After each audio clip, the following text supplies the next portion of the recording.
Conley Manufacturing is located in Shelby Township, just north of Sterling Heights, Michigan. They manufacture machine, tool, and die components for the automotive and aerospace production markets. Companies like Boeing, Cessna, Honda Jet, Ford, GM, and Chrysler turn to Conley Manufacturing for specialized jigs, SPC, statistical process control, checking fixtures, and CMM, coordinate measuring machine holding fixtures. The company also machines inserts for plastic injection mold tooling. Here are some mold inserts and SPC fixture design examples recently manufactured at Conley. Al Grifka, CNC manager for Conley Manufacturing, has been machining tool and die components using RhinoCam for the past 5 years. Al comes from a family of engineering expertise. His father is an engineer with Chrysler Corporation, and 3 cousins are all tool and die machinists with the big 3 automakers. We recently sat down with Al to discuss his use of RhinoCam CNC software from MecSoft Corporation. As far as the machining, the cutter paths, and the stuff that you can lay down, and I would, the other programmer at the previous shop, he would run RhinoCam, MasterCam, I'm sorry, and he would program for about 4 or 5 operators, and then I kind of programmed and would just operate my own machine because I was doing the automotive stuff and they were mostly doing the aerospace stuff. Right. But I would get comments from the operators once in a while. I'd program something for them, and they're like, "Oh man, that cut's really nice." It's and every once in a while, the MasterCam programmer, he would come over and say, "Hey," and he has been in the trade for about 10, 15 years, and he would ask me questions. It's, "Oh well, that's funny that RhinoCam has that cutter path, but MasterCam doesn't." And so it was kind of like one of those things. Like, it works good for me. The RhinoCam difference. Al started his career operating 3-axis CNC mills for a local machine shop. Demonstrating his skills in numerical control, Al was quickly promoted to a CNC programmer. Using RhinoCam, Al demonstrated his skill set where it counts, cutting quality metal components alongside older and more experienced machinists, many of whom were using MasterCam. My favorite thing about it, it's high-speed pocketing. I love that cutter path. You can do a nice step over, and I set the controller on our Haas to rough so that it doesn't run point to point. Right. And you can remove a lot of material really quick. And for the most part, it's user-friendly. The cutter paths are easy.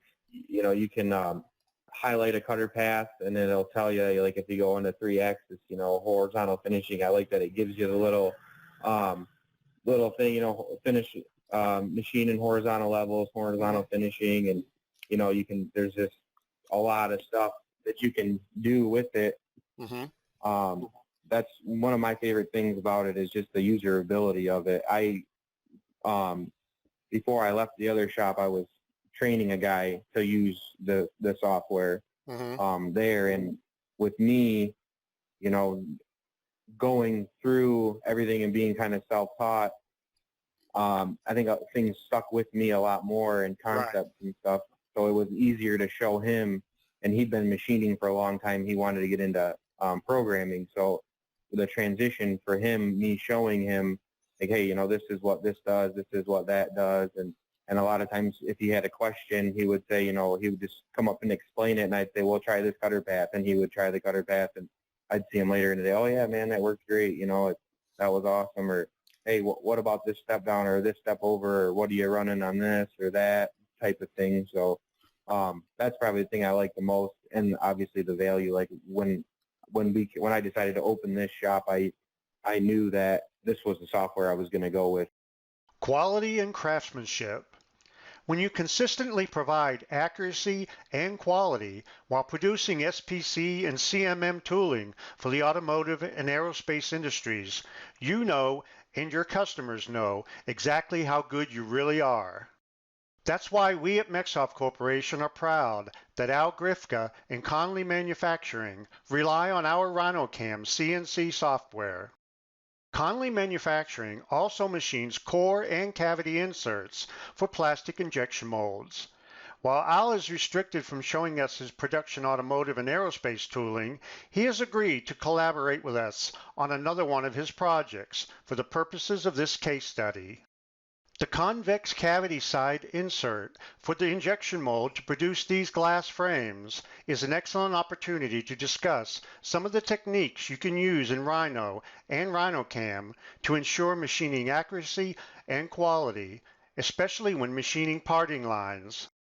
Here we see the convex side of the mold cavity insert open in Rhino, with the RhinoCam plugin loaded and the toolpaths listed in the machining browser on the left.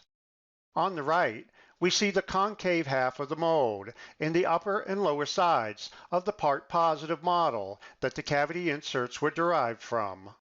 It's all about the parting line. The key to accurately machining cavity inserts is all about tool control at and along parting lines or other key surface boundaries.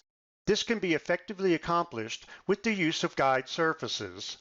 To maintain parting line accuracy and integrity during 3-axis machining, the cutting tool should not ride on or along any portion of the parting line. Here we see the close-up of the cavity with a 3-axis advanced 3D offset pocketing toolpath generated. It's the same toolpath on the left and on the right, and the same parameters. The only difference is that when the toolpath on the right was generated, the guide surface shown here was visible. The one on the left had no guide surface visible when it was generated. The radius of the cutting tool rolls onto and then rides the parting line. Allowing this to occur will degrade the parting line and cause mismatch and flash in the injection molded part.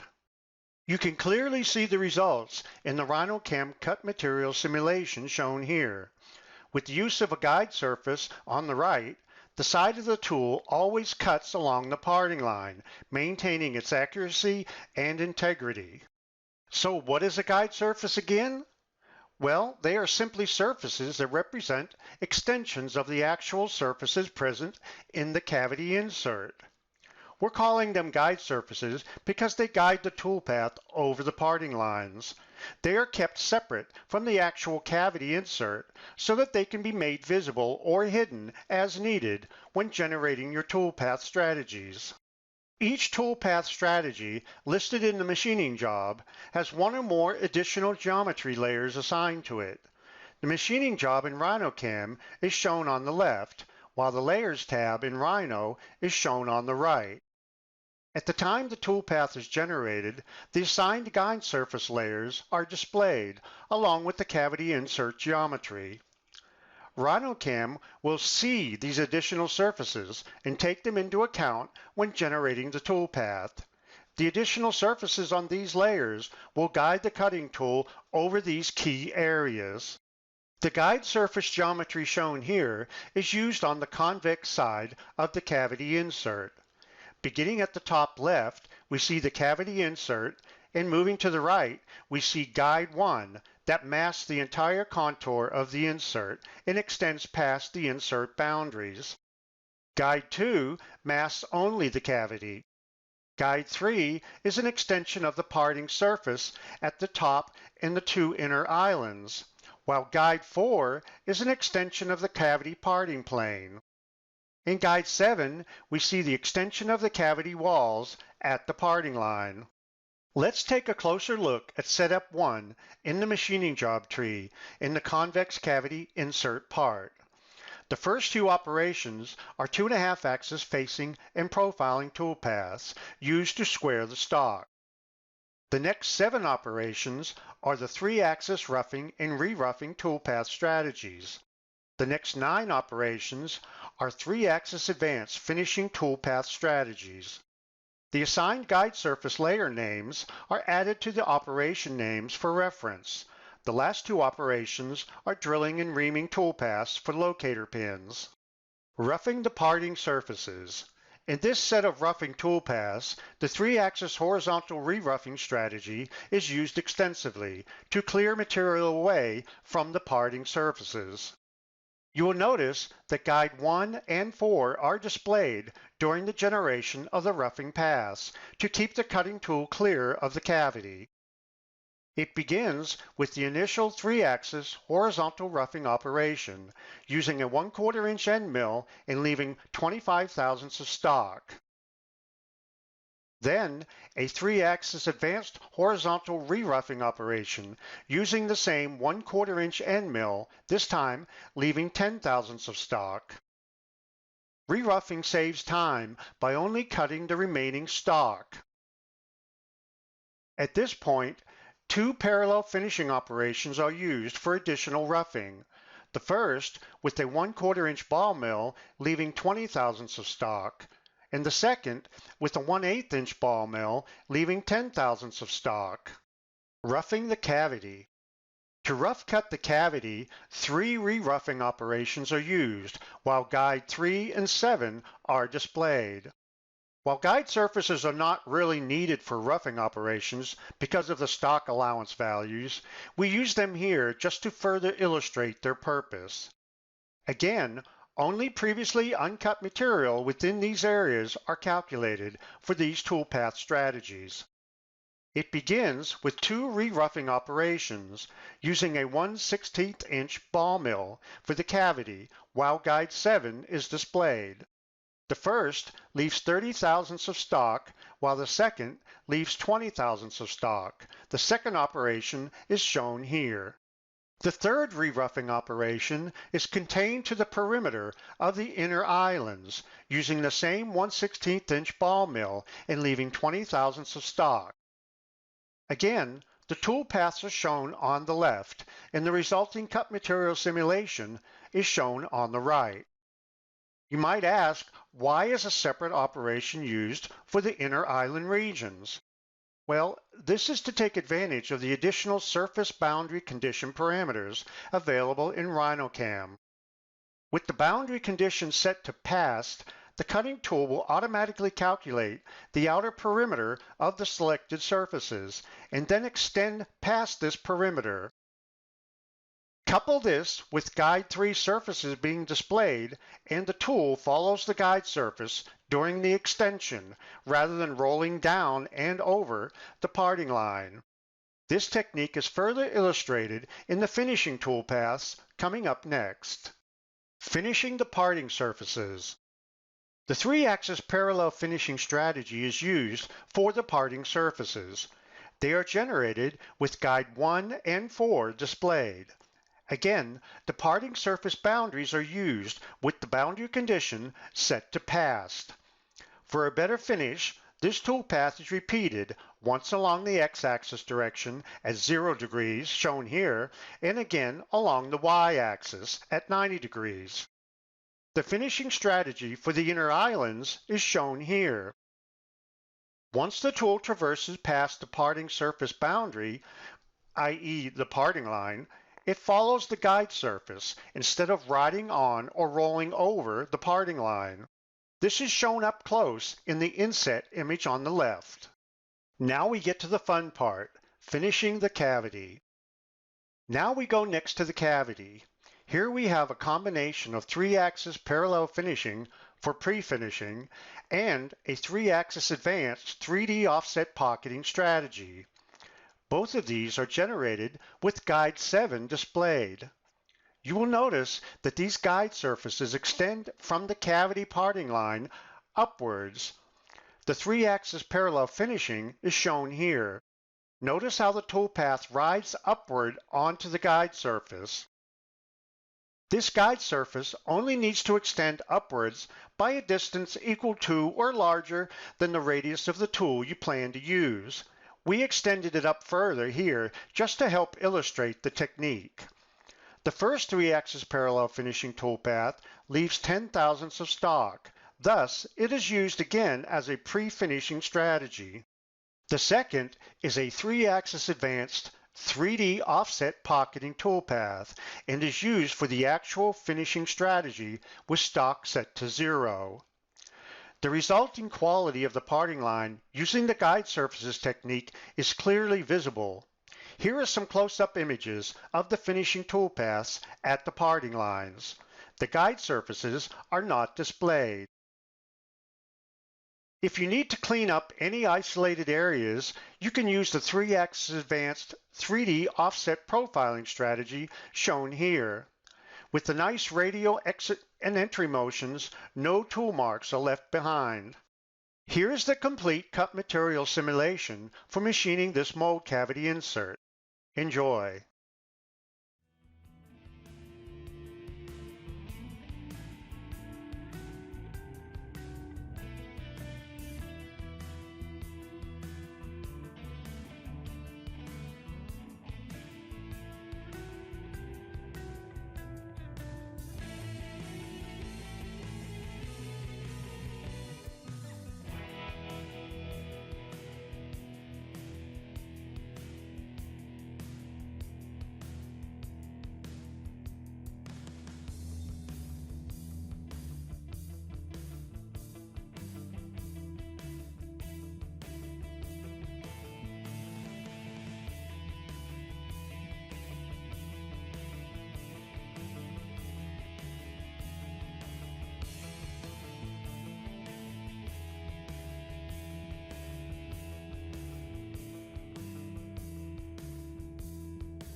Electrode machining. Here is an optional electrode design for the convex cavity illustrated above. In electrical discharge machining, or EDM, the desired cavity is burned away from the insert blank by a series of rapidly reoccurring current discharges between two electrodes separated by a dielectric liquid. One of the electrodes is called the tool electrode, or simply the electrode, while the other is called the workpiece electrode, or the workpiece. In this approach, the workpiece, shown here on top in the image on the right, is machined without the cavity, while the electrode, shown on the bottom, is machined separately. EDM is used in areas that are difficult or impossible to machine directly. Here are the 3-axis advanced toolpath strategies used for cutting the electrode. From left to right, it begins with a 3-axis horizontal roughing strategy, followed by a re-roughing and then a horizontal pre-finishing. Across the bottom row, we see two of the 3-axis advanced 3D offset pocketing strategies, followed by a profiling to finish up the vertical sidewalls. More about Conley Manufacturing. Al Grifka is CNC Manager at Conley Manufacturing, located in Shelby Township, just north of Sterling Heights, Michigan. Al performs precision tool and die machining and manufacturing for the automotive, aerospace, and consumer product markets using RhinoCam CNC software on the company's Haas VF2 3-axis machining centers. We encourage you to visit them online at conleymanufacturing.com. More about RhinoCam. RhinoCam Mill is available in 5 different configurations: Express, Standard, Expert, Professional, and Premium. The parts shown here were programmed using the Professional configuration. For the complete features list, we invite you to visit the RhinoCam product page at rhinocam.com. This video was brought to you by MecSoft Corporation, your CAM partner.